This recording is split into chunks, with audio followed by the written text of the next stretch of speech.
A very good morning, dear students. In this video, I am going to explain about the relationship between Raoult's law and Henry's law. In last videos, we have seen about Raoult's law and Henry's law.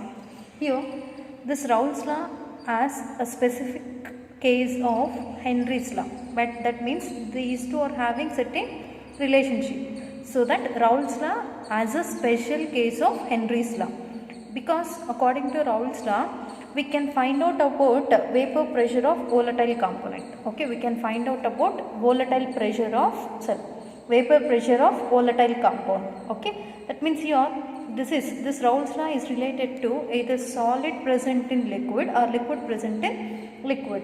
So any one of the component or both the components are said to be volatile in nature. Okay, so for that volatile component present in the solution, vapor pressure is directly proportional to its mole fraction. According to Raoult's law, this is vapor pressure of volatile component, that is directly proportional to its mole fraction. So that is why it is given by the expression Pi. Here I is nothing but volatile component present in the solution. So vapor pressure of that component I is directly proportional to its mole fraction. So we can also write this equation as Pi directly proportional to Xi. Okay, to remove this proportionality constant, we can keep a constant, proportionality, we can keep a constant, that is Pi naught. This Pi naught is partial pressure of that component in pure state. Okay, not in solution, it is in pure state. So this is vapor pressure of the volatile component present in the solution. So that is always directly proportional to its mole fraction. This is called Raoult's law. Now we will see about Henry's law. Okay, so Henry's law always explains about the solubility of the solution. So solubility of the solution is given by the Henry's law for a given solution, that is pressure of the solute. Okay, partial pressure of the volatile component. So this Henry's law we can see in the case of gas present in liquid. Okay, it is also a liquid solution where gas is the volatile component. So for that, partial pressure will be present. That partial pressure of volatile component or gas is directly proportional to its mole fraction. So that this P, partial pressure of any volatile component or gas, is directly proportional to X. So that is partial pressure of a volatile component is directly proportional to its mole fraction. Understand? If you want to remove this proportional, we want to keep a constant, that is Kh. So here Kh is known as Henry's constant. So this Kh is different for different types of gaseous molecules. Okay. Now if you see the two expressions related to Raoult's law and Henry's law.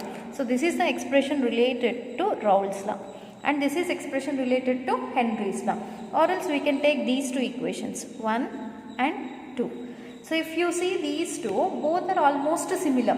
So for different types of components, where they are showing difference, only they are differing in the Xi and Kh values. Okay, Xi and Kh value. So Kh and Pi naught value.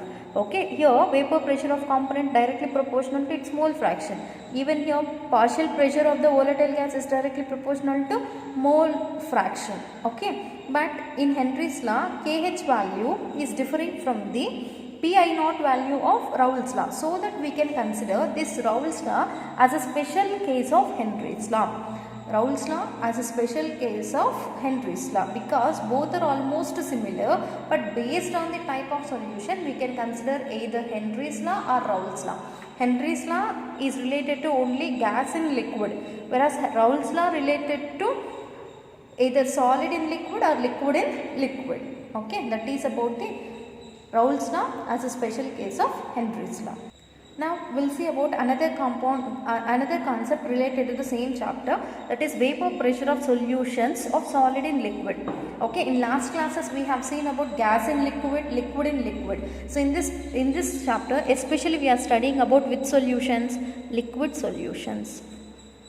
Okay, so these liquid solutions containing solvent as same. So that solvent is present in liquid state. Understand? But solute condition, the same solution is also containing solute. So that solute may be gaseous in nature, liquid in nature, or solid in nature. So about gas in liquid, liquid in liquid we have studied in last classes. Now we want to study about solid present in liquid, solid in liquid. So that solid solution, solid in liquid solutions are exerting a type of property that is vapor pressure. Okay, they are exerting a type of property which is known as vapor pressure. Okay, here I am taking one of the solution. So that solution is containing two type of components. One is solid in nature, other one is liquid in state. Okay, now solute is present in solid state and solvent is present in liquid state. So example for that, NaCl, glucose and urea, which is present in water and iodine.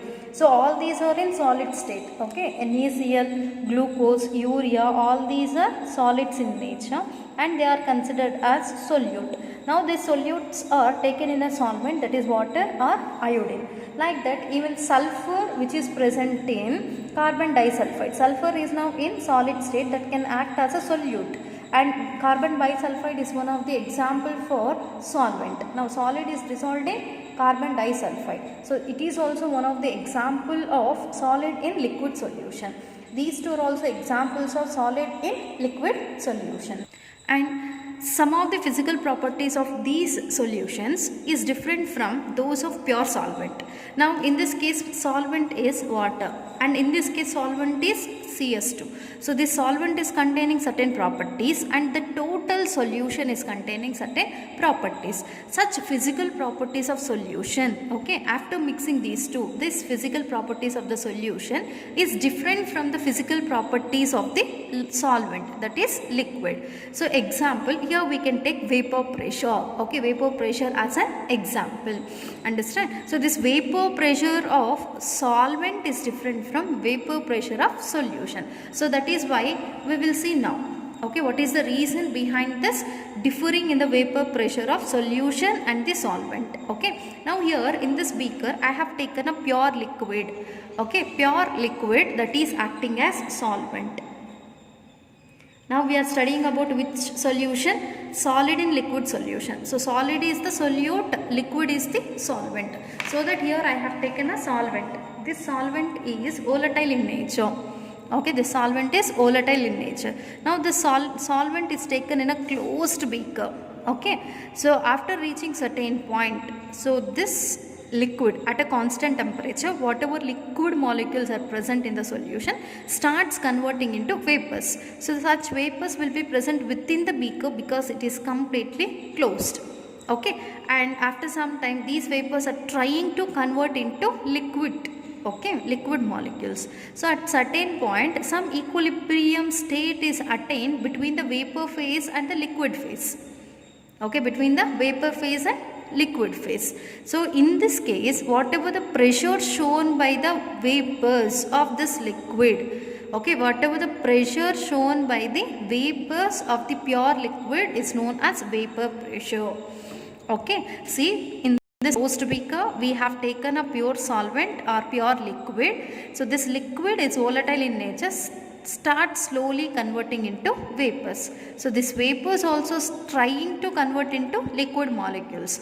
At certain place some equilibrium state is attained between the vapors and liquid molecules. Okay, in this case whatever the pressure exerted by the vapor molecule is known as its vapor pressure. Now here we are not changing any temperature condition, that is at constant. Now this is about pure liquid. Now we will see about the solution formed by this liquid. How the solution is obtained? When solvent molecules and solute molecules to this pure liquid, if you add solute, then it converts into solution. So solution of non-volatile solute in solvent. Non-volatile means here it is present in solid state.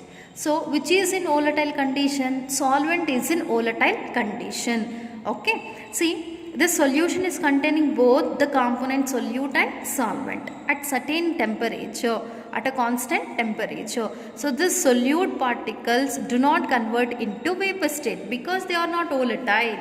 Okay, solute particles do not convert into vapor state because they are not volatile. Only the liquid whatever is present, that is solvent whatever is present, so that solvent is volatile in nature. So this volatile solvent present here start trying to convert into vapors. Okay, so these vapors are also trying to convert into molecules of water. Understand?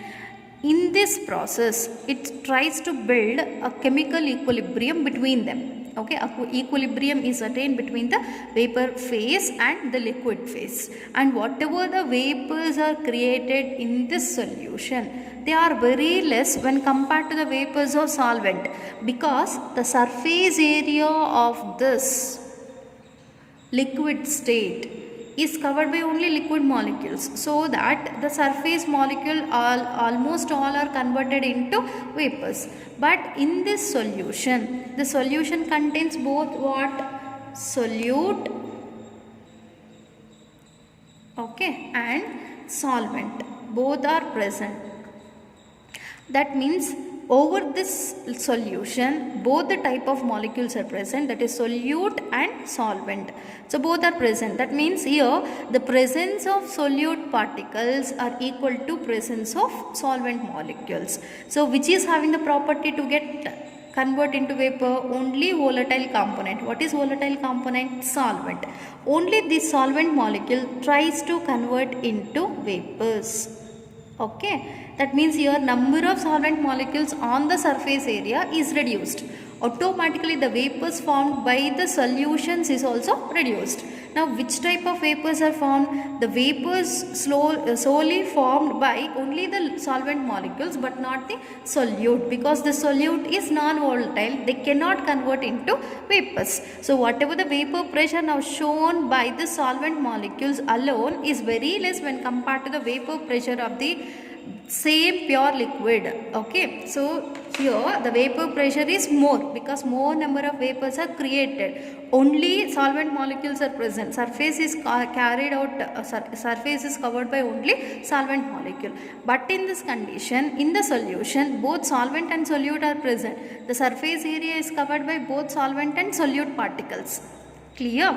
So the number of solvent particles on the surface area is minimum when compared to this pure liquid. So whatever the solvent particles are present, they try to convert into vapors. Okay, then whatever the pressure exerted by this vapor state of solvent is known as vapor pressure. So this vapor pressure solely from the solvent molecules alone. Okay, solute particles do not form this vapors, and there is no vapor pressure of the solute. That means your vapor pressure is less and your vapor pressure is more at the same temperature. Okay, that means some physical properties of the solute is different, solution is different from those of pure liquid. So one of the example just now we have seen, that is vapor pressure. Vapor pressure of this pure liquid is more, vapor pressure of solution is less.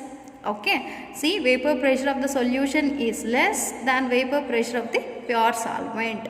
This is due to the surface area occupied by both solvent and solute particles. Understand? Now we'll see the decrease in the vapor pressure of solvent depends on the quantity of non-volatile solute. If you take more amount of non-volatile solute, the surface area upon this or over the solution occupied by this solids maximum, and minimum amount of volatile is present, then vapors converted also decreases, vapor pressure also decreases. That means decrease in vapor pressure of this solvent is always depends upon the quantity of non-volatile solute what we have taken in the solution. Okay, example here I am taking solution of sucrose. This is solution of sucrose. That means here it is containing two components, water and sucrose. Which is volatile? Water is volatile. Okay, this is volatile. And here another beaker I have taken which is containing a solution of urea. So the weight of urea here is 0.1 moles. Number of moles are 1.0, and sucrose is also in 1.0.